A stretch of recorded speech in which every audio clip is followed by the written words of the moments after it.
Assalamualaikum warahmatullahi wabarakatuh. Nama saya Dedi Irawan. Saya mahasiswa di kampus Universitas Pancasakti Bekasi, NIM 1872050083. Program studi Pendidikan Ekonomi, Fakultas Ilmu Pendidikan. Pada kesempatan ini saya akan menjelaskan mengenai perkembangan peserta didik dengan materi karakteristik perkembangan fisik, intelektual, emosi, sosial, dan moral, serta bahaya-bahaya pada remaja dan implikasinya terhadap pendidikan. Baik, yang pertama, pengertian karakteristik. Karakteristik adalah kemampuan untuk memadukan nilai-nilai yang menjadi filosofi atau pandangan dunia yang utuh, memperhatikan komitmen yang teguh dan responden yang konsisten terhadap nilai-nilai itu dengan mengenerasikan pengalaman tertentu menjadi satu sistem nilai. Karakteristik merupakan salah satu aspek kepribadian yang menggambarkan suatu susunan batin manusia yang nampak pada kelakuan dan perbuatan. Pengertian perkembangan. Perkembangan adalah perubahan yang progresif dan kontinu atau berkesinambungan dalam diri individu yang dimulai dari lahir sampai mati. Perkembangan fisik. Menurut Kuhnlen dan Thomson, Hurlock tahun 1956 mengemukakan bahwa perkembangan fisik individu meliputi 4 aspek, yaitu sistem saraf yang sangat mempengaruhi perkembangan kecerdasan dan emosi. Yang kedua, otot-otot yang mempengaruhi perkembangan kekuatan dan kemampuan motorik. Kemampuan motorik itu seperti kemampuan untuk menggerakkan anggota tubuh, seperti kepala, bibir, lidah, tangan, kaki, dan lainnya. Yang ketiga, kelenjar endokrin yang menyebabkan munculnya pola-pola tingkah laku baru, seperti pada usia remaja berkembang perasaan senang untuk aktif dalam suatu kegiatan yang sebagian anggotanya terdiri atas lawan jenis. Yang keempat, struktur fisik atau tubuh yang meliputi tinggi, berat, dan proporsi. Faktor yang mempengaruhi perkembangan fisik yaitu keluarga, gizi, gangguan emosional, jenis kelamin, status sosial, kesehatan, dan lain-lain. Selanjutnya, urutan perubahan psikologis pada masa remaja perempuan. Karakteristik perempuan: tumbuh payudara, tumbuh rambut pubis, pertumbuhan tubuh, menarsi atau menstruasi, rambut ketiak, peningkatan minyak atau produksi kelenjar keringat yang dapat menyebabkan jerawat. Perubahan psikologis pada masa remaja pria. Karakteristik pria: tumbuh testis, kantung skrotal, tumbuh rambut pubis, pertumbuhan badan, pertumbuhan penis, kelenjar prostat, perubahan suara, ejakulasi semen atau mani pertama, rambut wajah dan ketiak, peningkatan minyak dan produksi kelenjar keringat yang dapat menyebabkan jerawat. Selanjutnya, perkembangan intelektual. Aspek-aspek kematangan kognitif, tahap operasi formal Piaget. Tahap akhir perkembangan kognitif Piaget ditandai dengan kemampuan berpikir secara abstrak, penalaran hipotesis deduktif. Kemampuan yang dipercaya oleh Piaget menyertai tahap operasi formal untuk mengembangkan dan menguji hipotesis. Kematangan otak, stimulasi lingkungan, sekolah, dan kultur memainkan peran penting dalam mencapai tahap ini. Teori Piaget tidak mempertimbangkan akumulasi pengetahuan dan pengalaman, serta pertumbuhan metakognisi. Piaget juga kurang menaruh perhatian pada perbedaan individual antara variasi tugas dan peran situasi. Menurut Elkin, karakteristik ketidakdewasaan pemikiran remaja. Terminologi Elkin untuk pengamat yang hanya eksis dalam pemikiran remaja dan sangat peduli dengan pemikiran dan tindakan yang sedang dilakukan oleh remaja tersebut.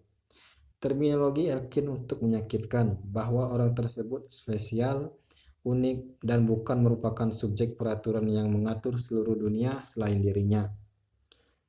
Pola pemikiran kurang matang bisa jadi berasal dari kekurangan pengalaman remaja dengan pemikiran formal.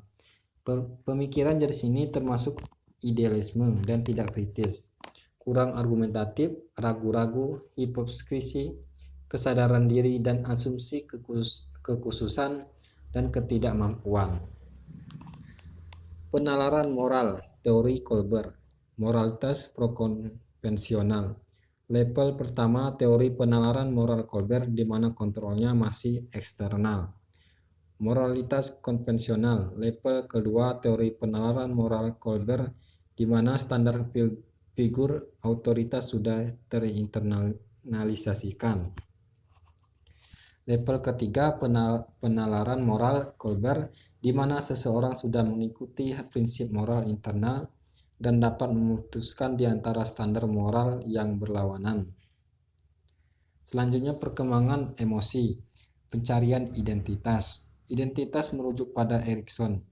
Peta tersebut konsepsi koheren, diri menyiapkan target dan terlalu yakin kepada apa yang mereka dapatkan. Erikson, identitas versus kebingungan identitas merupakan tahap pertama perkembangan psikososial Erikson di mana remaja berusaha mengembangkan perasaan akan eksistensi diri yang koheren, termasuk peran yang dimainkannya dalam masyarakat, dikenal juga dengan identitas versus kebingungan peran. Marsia, status identitas, krisis, dan komitmen. Status identitas istilah Marsia untuk kondisi perkembangan ego yang tergantung kepada kehadiran atau ketidakhadiran krisis dan komitmen. Lalu krisis istilah Marsia bagi periode pengambilan keputusan yang disadari yang berkaitan dengan pembentukan identitas. Komitmen istilah Marsia bagi investasi personal dalam pekerjaan atau sistem kepercayaan. Selanjutnya perkembangan sosial dan moral. Seksualitas, orientasi seksual, fokus ketertarikan seksual romantis dan kasih sayang yang konsisten bisa jadi bersifat heteroseksual. Heteroseksual itu seperti adalah orientasi seksual yang dianggap paling umum. Tadinya ini adalah istilah yang hanya mengacu pada ketertarikan seksual atau emosional kepada lawan jenis. Contohnya seorang pria tertarik pada seorang wanita dan sebaliknya. Lalu homoseksual. Ini adalah istilah yang mengacu pada individu yang memiliki ketertarikan seksual atau emosional kepada individu lain yang memiliki jenis kelamin sama. Misalnya seorang pria tertarik kepada pria atau seorang wanita tertarik ke wanita. Selanjutnya biseksual adalah orientasi seksual yang menggambarkan ketertarikan seseorang terhadap dua jenis kelamin atau lebih. Misalnya seorang wanita tertarik secara seksual atau emosional kepada pria sekaligus juga wanita. Lalu ada perilaku. Orientasi seksual tampaknya dipengaruhi oleh interaksi faktor biologis dan lingkungan dan mungkin genetis. Perilaku seksual pada saat ini jauh lebih bebas dibandingkan masa lalu. Aktivitas seksual remaja mencakup risiko kehamilan dan penyakit menular seksual. Remaja yang memiliki risiko terbesar adalah mereka yang memulai aktivitas seksualnya lebih dini, memiliki banyak pasangan, tidak menggunakan kontrasepsi, dan kurang mendapatkan informasi tentang seks.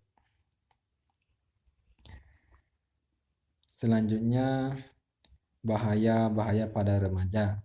Seiring dengan perkembangan fisik yang sangat cepat dapat berakibat pada masa remaja yang tidak dapat menyesuaikan diri secara baik. Sering menimbulkan bahaya-bahaya yang muncul pada masa remaja. Menurut Hurlock tahun 1991, tidak semua remaja dapat memenuhi tugas-tugas tersebut dengan baik. Menurut Hurlock tahun 1973, ada beberapa masalah yang dialami remaja dalam memenuhi tugas-tugas tersebut, yaitu masalah pribadi. yaitu masalah-masalah yang berhubungan dengan situasi dan kondisi di rumah, sekolah, kondisi fisik, penampilan, emosi, penyesuaian sosial, tugas, dan nilai-nilai. Masalah khas remaja, yaitu masalah yang timbul akibat status yang tidak jelas pada remaja, seperti masalah pencapaian kemandirian, kesalahpahaman atau penilaian berdasarkan stereotip yang keliru, adanya hak-hak yang lebih besar dan lebih sedikit kewajiban dibebankan oleh orang tua. Selain itu, Hurlok juga berpendapat bahwa terdapat dua bahaya yang dapat muncul pada masa remaja. Yang pertama, bahaya fisik. Bahaya yang meliputi kematian, bunuh diri, atau percobaan bunuh diri, cacat fisik, kecanggungan, dan kekakuan.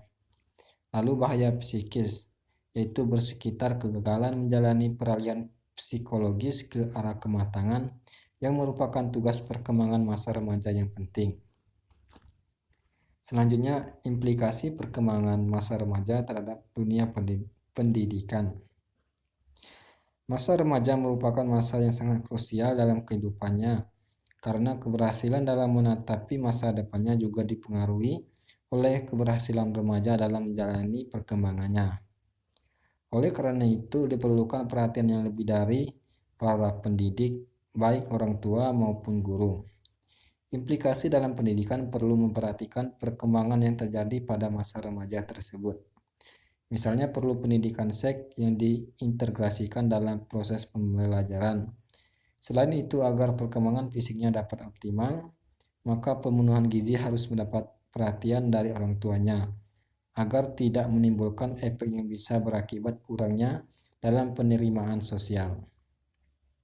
Pada saat remaja memasuki tahap perkembangan kognitif, yaitu operasional formal, maka dalam pendidikan sangat dibutuhkan adanya stimulasi dari lingkungan baik guru maupun orang tua untuk mengembangkan rasa keinginan tahuan mereka dengan memberikan kesempatan untuk melakukan eksplorasi.